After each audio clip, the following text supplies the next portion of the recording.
let's all just take a moment, breathe deeply, and then look at the greatness that was this episode of Tokyo Ghoul Routine, okay? I gotta say right now, like, the amount of emotions and vibes and themes, like, all these different themes and ideals just thrown into this episode of Tokyo Ghoul, hands down, one of the best episodes of Tokyo Ghoul's anime in general, Season 1 and 2. This is hands down one of the best episodes. And it does have slight problems, but it is one of the best episodes. It nailed so many different things, to foreshadowing, to dark vibes, to sad, lonely moments, to just so many different moments that had so much symbolism to it. Just this episode in general had everything. This is a great episode of Tokyo Ghoul. Like, I say episodes are good, but this episode in general is by far one of the best episodes of the anime. And I have to compliment the anime studio that did this episode. Hands down, amazing. So, we have a lot to cover.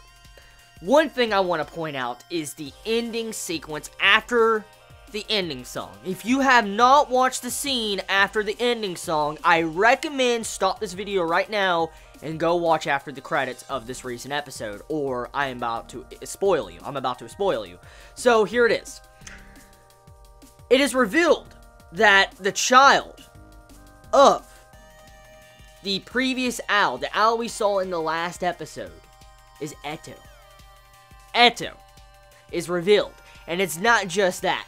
The book writer, as we saw a while back, that did the exact same laugh or smile as Eto, was revealed. Eto and the book writer are the same. Now, the anime has made it to where it was very obvious. Very, very, very obvious. Like, in one episode, around episode 5 or 6, I remember having to dart around Eto. Like, if you watch that review, you probably remember me darting around the entire concept of the book writer, because just seeing Sin and all that, and then seeing Eto, like, the way they did the smile, it was just so fucking obvious. It was just so obvious in the anime. Like, the hair color and everything, it was just so obvious. Like, they didn't even try to really disguise it at all. And I remember manga readers, and myself in general, when I read to this part, I remember doing my live reaction, I was just flabbergasted when I found out that Eto was Sin the book writer. And I'm like, what the fuck? Like, that's exactly how I acted. I remember how I acted. I was just like, I was thrown for a loop. But the anime has made it very easy to understand who Eto was. It's been very obvious. And to find that out, it's finally open to the public now. I can finally talk about Eto. Fucking Eto greatness.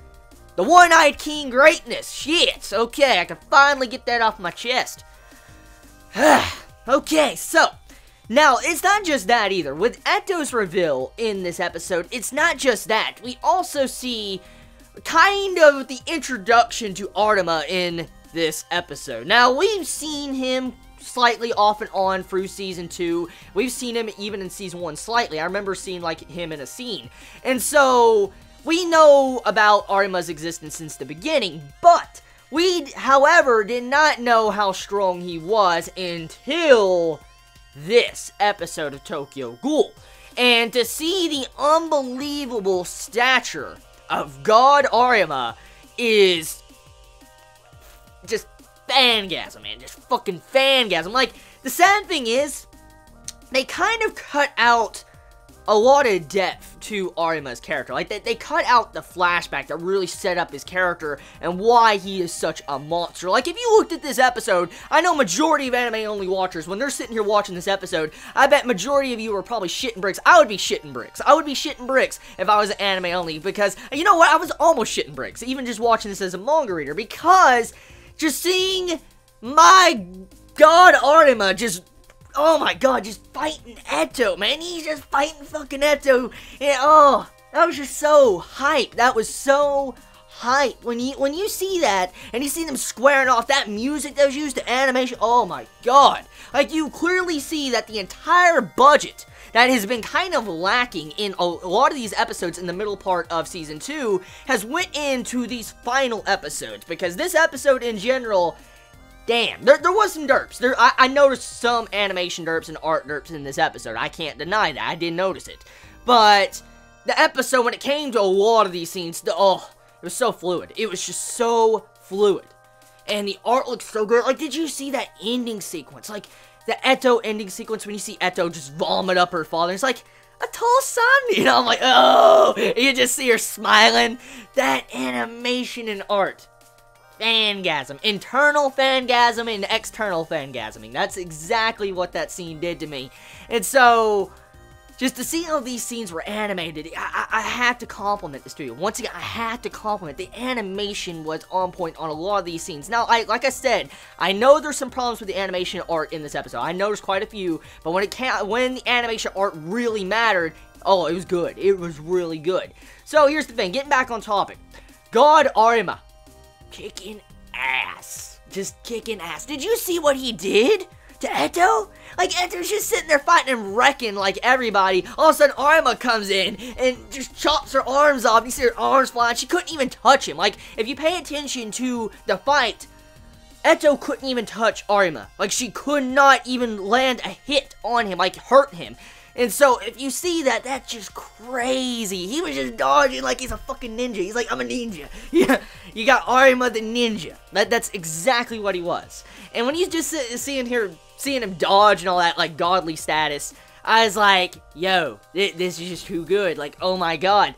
And to see how after Eto goes and grabs her father and tries to eat him, or, you know, eats him and runs off the building, you see Arima not stop. He runs after the one-eyed king, or one-eyed queen. Now, he runs after the one-eyed queen and jumps off the building. And then he attacks, and then he latches on. Yo, that just like, do you not understand why this dude is just such a badass? Like, he's straight up a badass to do something like that. Like, oh, like, yo, like, look at this monster, okay? This monster, Eto, just wrecked everybody up there. Like, nobody stood a chance. And all of a sudden, Arima comes in, and he's like, I'm chasing after you. So, yeah, it just goes to show you. So, moving past that, let's just move past that. Let's go into the other segments of the episode. So, Sato. Oh my god. That Sato scene. Oh. Dude, that's sad. That's sad. Straight up sad. It confirms a lot of things, actually. Looking at that scene confirms a lot. Manga readers know what I'm talking about. So, yeah. That scene, just Sato kind of getting killed. He got killed. Just like, that's sad. That's sad as fuck. He died there. It's just like, and then Hide was also there. I like, what? Like, did Ogeni Tree just ignore him? Like, what? Like, you know, I am questioning that. Like, Hide was there. They noticed him, and then Hide just got away. Like, what?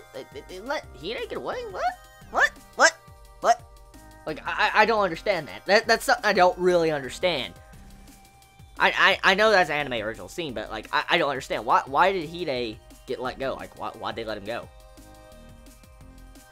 Okay, so, one thing I'll say. The scenes in this episode, there's a lot of different things. There's so many characters in this episode getting development. Sato, in general, got a lot of development. Because, like, he takes it upon himself to be courageous, and he says, Mato, Akira, go, leave me, you know, go back up Squad 4 and all that, I got this. You know, he was taking an initiative to hold his ground, hold his squad, and hold the front line, like this main force right here. And it goes to show you that he's kind of grown up a little bit. He's got a little bit more courage in the episode. Like, it just shows you how his character developed. And then seeing how he meets his bitter end in this episode, it's just, yeah, you know how I feel. So, seeing that development, it's quite sad. And then, on top of that, seeing the clash of ideals, or the clash of, you know, how they're forced in these circumstances, Amon and Kaneki, in this episode. We knew it was coming, we saw it coming, it's been coming for a long time, it's been happening since Season 1, if you watched the anime of Season 1 or read the manga, it's been coming for quite a long time. Amon versus Kaneki was going to happen one day, and this was the rematch, and this rematch kind of just had both of each other, both sides fighting for their ideals or fighting on their perspectives of what is right. And that is the true meaning of that fight. What you really pull out of it's not an action battle crazy fight that's like, oh my god, so badass, I'm fighting the shit out of each other. It's not like that.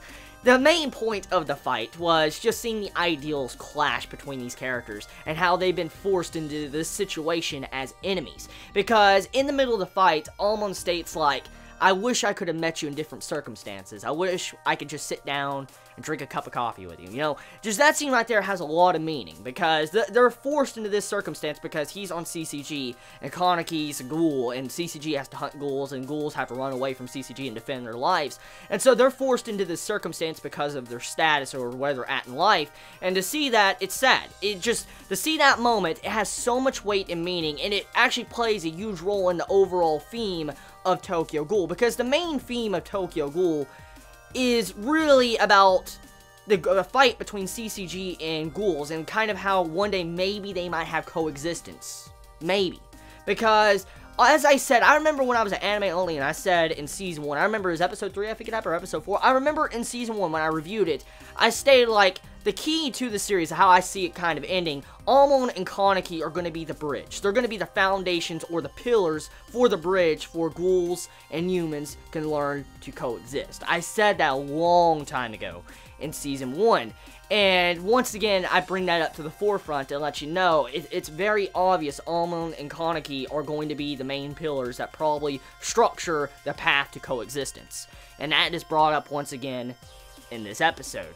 So, moving past that point, you also have it to where in this episode, Juzo got a lot of character development. Like, it's obvious and not obvious. It depends on how you look at the scene. But in the episode, Juzo, he is really pained or he's saddened. It's very obvious at the beginning of the episode when Eto comes in, and as we saw what happened to Shinohara in this episode, he got...